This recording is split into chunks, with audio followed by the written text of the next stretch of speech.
A fresh request today from Joy Goodenough, a loyal listener living in Uptown Stroud. This is The Summer Day by Mary Oliver.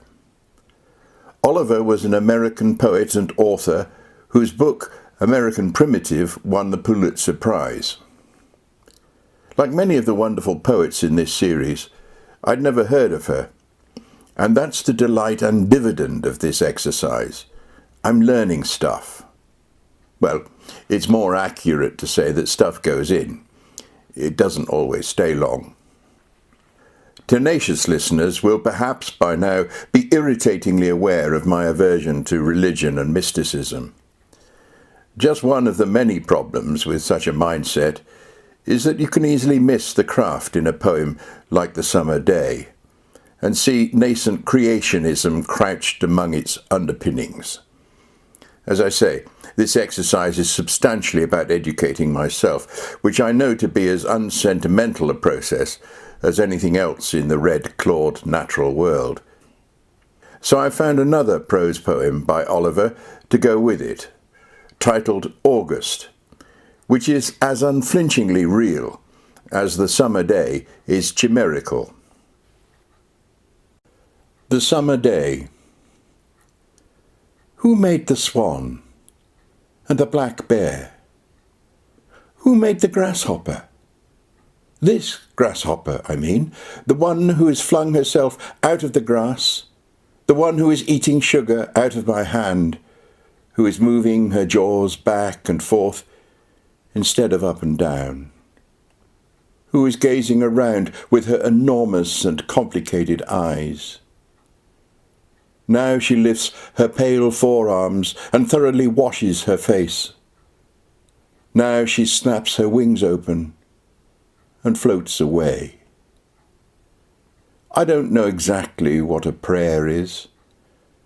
I do know how to pay attention, how to fall down into the grass, how to kneel down in the grass, how to be idle and blessed, how to stroll through the fields, which is what I've been doing all day. Tell me, what else should I have done? Doesn't everything die at last, and too soon?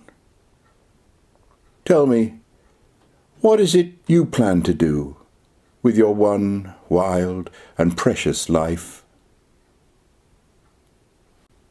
August.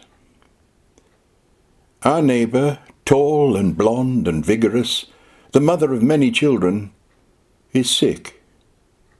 We did not know she was sick, but she has come to the fence, walking like a woman who is balancing a sword inside of her body. And besides that, her long hair is gone. It is short and suddenly grey. I don't recognize her. It even occurs to me that it might be her mother. But it's her own laughter-edged voice.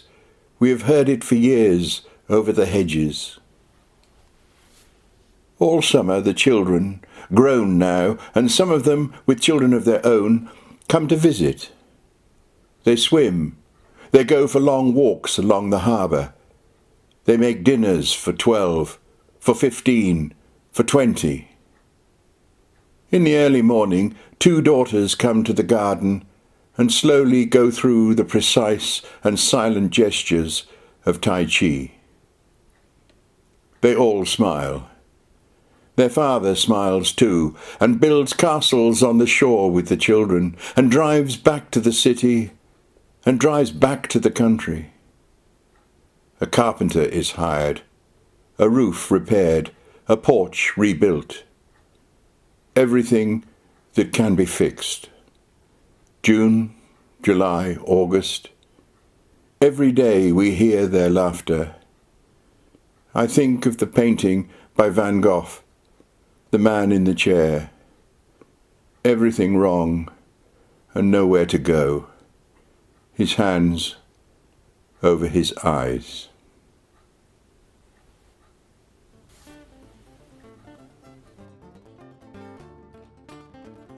I do not stare at sailing, counting waves upon